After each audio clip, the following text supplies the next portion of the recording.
편의점 알바의 기적. 김태민은 22살 대학생으로 매일 밤 11시부터 오전 7시까지 편의점에서 야간 알바를 하고 있었습니다. 경영학과 3학년인 그는 학비와 생활비를 벌기 위해 밤낮을 가리지 않고 일했습니다. 태민아, 오늘도 수고했어. 내일도 부탁해. 주간 직원과 교대를 마친 태민은 피곤한 몸을 이끌고 학교로 향했습니다. 새벽 7시, 거리는 아직 한산했고 찬 공기가 얼굴을 스쳤습니다.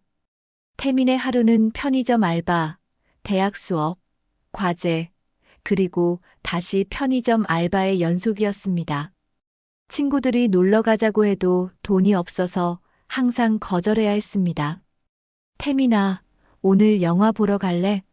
미안, 알바해야 돼.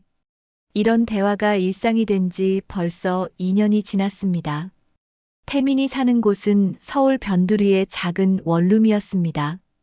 월세 30만 원, 보증금 300만 원짜리 반지하 방이었습니다. 냉장고에는 라면과 김치, 그리고 편의점에서 가져온 유통기한 임박 도시락 몇 개가 전부였습니다. 책상 위에는 장학금 신청서가 놓여 있었습니다. 성적은 우수했지만 집안 형편 때문에 생활비 마련이 항상 급했습니다. 이번 달도 용돈 못 보내준다고 하시네. 어머니로부터 온 문자를 보며 태민은 한숨을 쉬었습니다. 고향에서 작은 식당을 운영하시는 부모님도 형편이 넉넉하지 않다는 것을 잘 알고 있었습니다. 지갑을 열어보니 2만 3천 원이 전부였습니다. 다음 알바비를 받기까지는 아직 일주일이나 남아 있었습니다. 이 돈으로 일주일을 버텨야 했습니다. 그날 밤도 평소와 다름없이 편의점에서 일하고 있었습니다. 새벽 2시경 지팡이를 짚고 걷는 할머니 한 분이 가게에 들어오셨습니다. 70대로 보이는 할머니는 깔끔하지만 오래된 옷을 입고 계셨습니다. 얼굴에는 깊은 주름이 있었지만 눈빛만큼은 여전히 온화했습니다. 어서 오세요. 태민이 인사하자 할머니는 고개를 끄덕이며 미소를 지으셨습니다. 고생 많네, 젊은이야. 이 시간에 일하느라 힘들지? 괜찮습니다. 할머니는 이 늦은 시간에 어쩐 일이세요? 할머니는 잠시 망설이시더니 작은 목소리로 말씀하셨습니다. 혈압약이 떨어져서 24시간 약국을 찾고 있는데 문을 닫았더라고. 할머니는 가방에서 빈 약병을 꺼내 보이셨습니다. 혈압약이 바닥난 지 이미 이틀이 지났다고 하셨습니다. 병원에서 혈압약을 꼭 챙겨 먹으라고 했는데 깜빡하고 미리 준비를 못했어. 그럼 위험하시겠네요. 어디 24시간 약국이 있는지 찾아볼게요. 태민은 급히 인터넷을 검색해 봤습니다.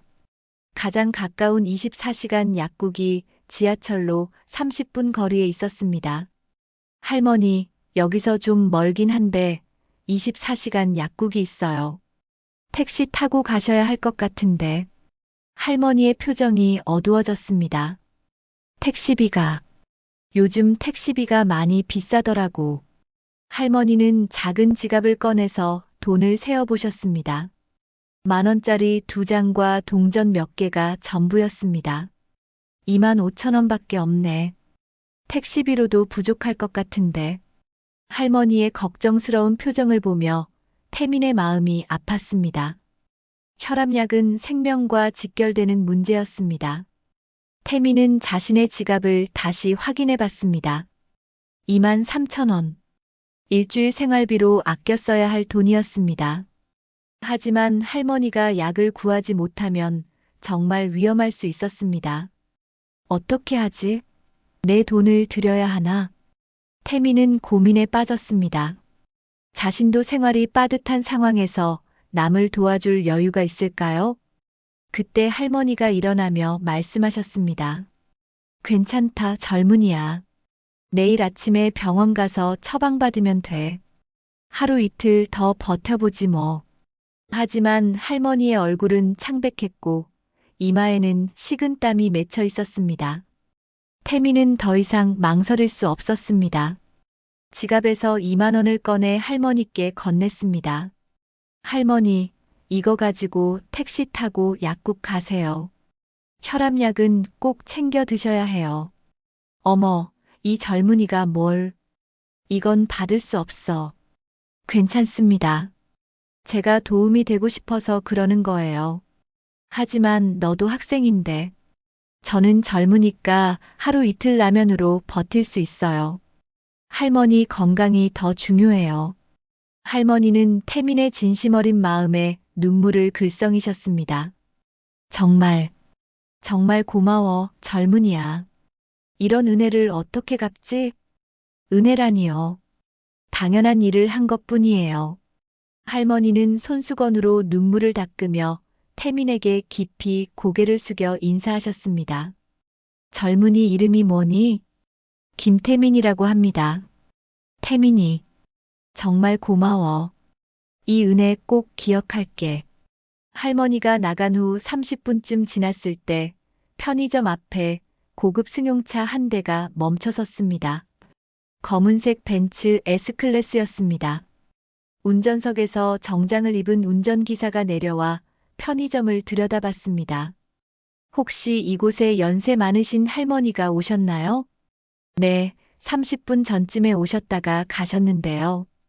그분과 무슨 일이 있었는지 여쭤봐도 될까요? 태미는 의아했지만 대답했습니다. 혈압약이 필요하셔서 택시비를 도와드렸습니다. 운전기사는 뭔가 메모를 한 후 정중히 인사하고 떠났습니다. 뭐지? 왜 고급차 운전기사가 할머니를 찾았을까? 태미는 이상했지만 깊게 생각하지 않았습니다. 할머니가 약을 잘 구하셨는지만 걱정됐습니다. 다음 날 저녁, 태민이 알바를 시작할 시간에 다시 할머니가 나타나셨습니다. 이번에는 훨씬 건강해 보이셨습니다. 태민아.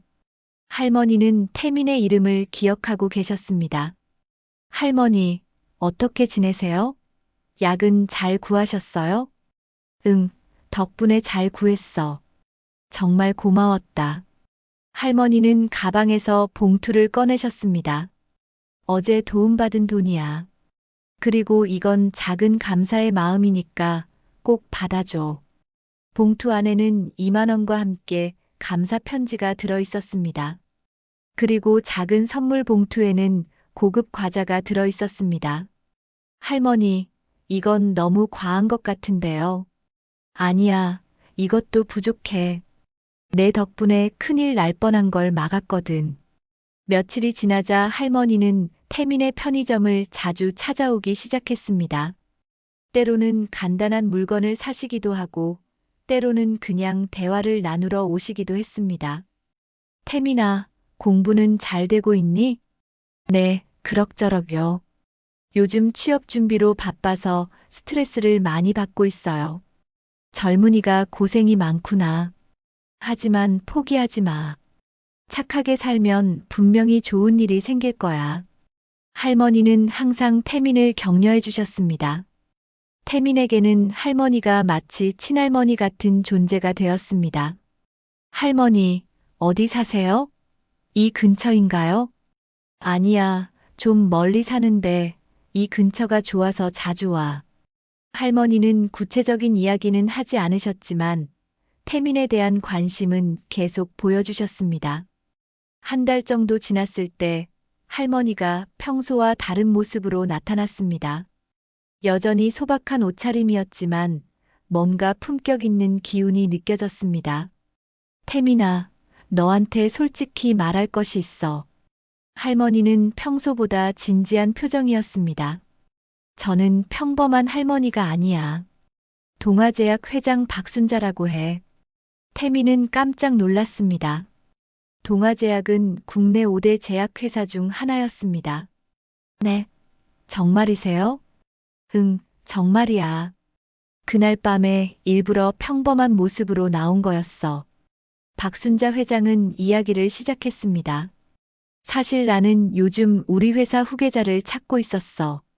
하지만 주변 사람들은 모두 내 돈과 지위만 보더라고. 그래서 일부러 평범한 할머니로 변장하고 여러 곳을 다녔지. 진짜 따뜻한 마음을 가진 사람을 찾기 위해서. 태미는 믿기지 않는다는 표정으로 들었습니다. 그런데 너를 만났어. 자신도 어려운 형편인데 낯선 할머니를 위해 전 재산을 내놓다니. 할머니의 눈에 눈물이 맺혔습니다. 그날 밤 정말 감동받았어. 요즘 세상에 이런 젊은이가 있구나 싶어서. 할머니, 그래서 결정했어. 너에게 기회를 주고 싶어. 박순자 회장은 서류 봉투를 꺼냈습니다. 동아제약에서 일해보지 않을래? 먼저 인턴으로 시작해서 실력을 보여주면 정직원으로 채용할게. 정말, 정말이세요? 그뿐만 아니라 대학 등록금도 우리 회사에서 지원할게. 장학생으로 선발해서 졸업까지 책임질 거야. 태미는 꿈꾸는 것 같았습니다. 어제까지만 해도 알바비로 연명하던 자신이 갑자기 대기업 인턴이 된다니요. 하지만 제가 그럴 자격이 있을까요? 자격? 내가 보여준 마음씨만으로도 충분해. 돈이나 배경보다 중요한 건 사람의 됨됨이야. 할머니는 태민의 손을 잡으며 말했습니다. 태민아, 내가 그날 밤 보여준 선행이 내 인생을 바꾼 거야.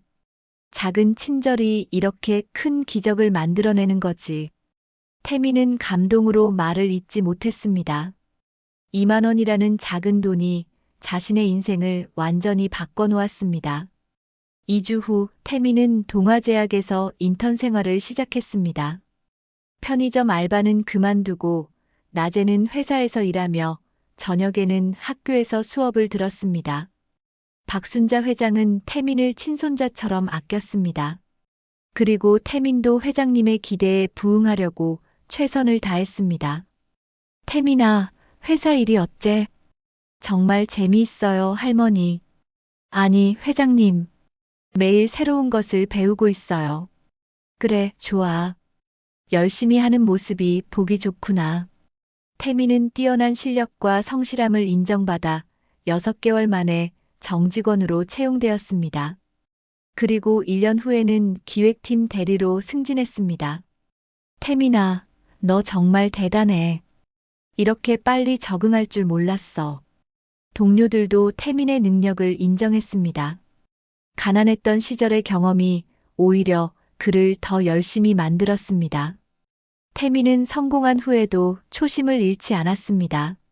매주 한 번씩은 예전에 일했던 편의점을 찾아가 후배 알바생들을 격려해 주었습니다. 형, 언제쯤 저도 형처럼 될 수 있을까요? 포기하지 마. 그리고 항상 다른 사람을 도울 준비를 해.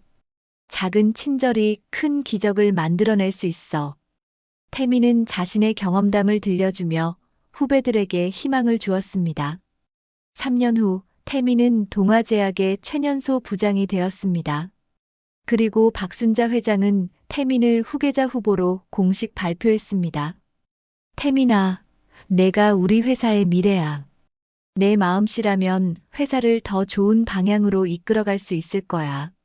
할머니, 정말 감사해요. 제가 이렇게 될 수 있었던 건 모두 할머니 덕분이에요. 아니야, 내 마음이 만들어낸 결과야. 나는 그냥 기회를 준 것뿐이야. 태민은 부장이 된 후 회사의 선행 장학재단을 설립했습니다. 어려운 형편의 학생들을 도와주는 재단이었습니다. 제가 받은 도움을 이제 다른 사람들에게 전하고 싶어요. 재단의 첫 번째 장학생은 태민과 비슷한 처지의 편의점 알바생이었습니다. 태민은 그 학생을 직접 면접했습니다. 왜 이 장학금을 받고 싶나요? 어려운 사람을 도울 수 있는 사람이 되고 싶어서요. 저도 언젠가는 다른 사람에게 도움을 주고 싶어요. 태민은 그 답변을 듣고 미소를 지었습니다. 자신과 같은 마음을 가진 사람이었습니다. 5년이 지난 지금 태민은 동아제약의 부회장이 되었습니다. 그리고 박순자 회장은 여전히 건강하게 회사를 이끌어가고 있습니다. 할머니, 그날 밤 정말 우연이었을까요? 어느 날 태민이 물었습니다. 뭐가? 할머니가 저희 편의점에 오신 건 말이에요. 박순자 회장은 미소를 지으며 대답했습니다. 반은 우연이고 반은 필연이었지. 내가 좋은 사람을 찾고 있었던 건 맞지만 너를 만날 수 있었던 건 운명이었어. 그럼 처음부터 저를 테스트하신 건가요? 어느 정도는 그렇지. 하지만 내가 보여준 마음은 진짜였잖아. 그게 중요한 거야. 태미는 그제야 모든 상황을 이해했습니다. 하지만 후회는 없었습니다. 진심으로 도움을 준 것이었으니까요.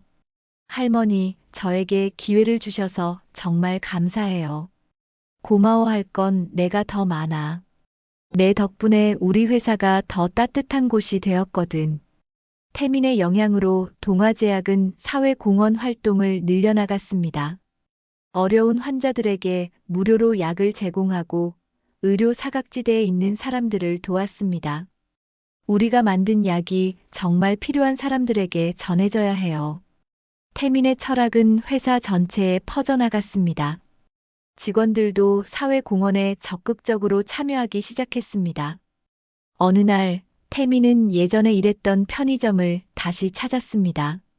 그곳에는 새로운 알바생이 일하고 있었습니다. 사장님, 손님이 오셨는데 돈이 부족하다고 하시네요. 어떻게 할까요? 태민은 그 상황을 보며 미소를 지었습니다. 예전에 자신과 같은 상황이었습니다. 제가 대신 계산해 드릴게요. 태민은 그 손님의 계산을 대신 해주었습니다. 그리고 알바생에게 말했습니다. 가끔은 이런 일도 필요해요. 작은 친절이 세상을 바꿀 수 있거든요. 정말요? 네, 제가 경험해봐서 알아요. 태민은 자신의 이야기를 간단히 들려주었습니다. 알바생은 감동받은 표정으로 들었습니다. 저도 그런 기회가 올까요? 분명히 올 거예요. 다만 그때를 위해 준비하고 있어야 해요. 항상 다른 사람을 도울 마음을 가지고 있다면요. 지금도 태민은 매일 아침 거울을 보며 다짐합니다. 오늘도 누군가에게 도움이 되는 사람이 되자. 그리고 박순자 회장도 여전히 가끔씩 평범한 할머니로 변장해서 여러 곳을 다닙니다. 태민처럼 따뜻한 마음을 가진 사람들을 찾기 위해서입니다. 할머니, 또 누군가를 찾으시는 거예요? 그래, 세상에는 태민이 같은 사람들이 더 많이 있을 거야. 그런 사람들을 찾아서 기회를 주고 싶어. 좋은 일이에요. 저도 도와드릴게요. 태민과 박순자 회장의 선행은 계속 이어지고 있습니다. 그들이 도운 사람들이 다시 다른 사람들을 도우면서 선한 영향력이 사회 전체로 퍼져나가고 있습니다. 이 이야기는 우리에게 중요한 교훈을 남깁니다. 아무리 작은 친절이라도 그것이 누군가의 인생을 완전히 바꿀 수 있다는 것입니다. 그리고 어려운 상황에서도 남을 도울 수 있는 마음을 가진 사람에게는 반드시 좋은 일이 생긴다는 것입니다. 태민의 2만 원은 단순한 돈이 아니었습니다. 그것은 타인에 대한 사랑과 배려가 담긴 마음이었습니다. 그리고 그 마음이 박순자 회장의 마음을 움직여 기적 같은 일이 일어났습니다. 우리도 태민처럼 작은 것부터 시작해보면 어떨까요? 어려운 사람을 도와주고 힘든 사람에게 위로가 되어주는 것. 그런 작은 선행들이 모여서 세상을 더 따뜻한 곳으로 만들어갈 수 있을 것입니다. 세상에는 아직도 따뜻한 마음을 가진 사람들이 많이 있습니다. 그리고 그런 사람들에게는 언젠가 반드시 좋은 일이 생기게 되어 있습니다. 태민의 이야기처럼 말입니다.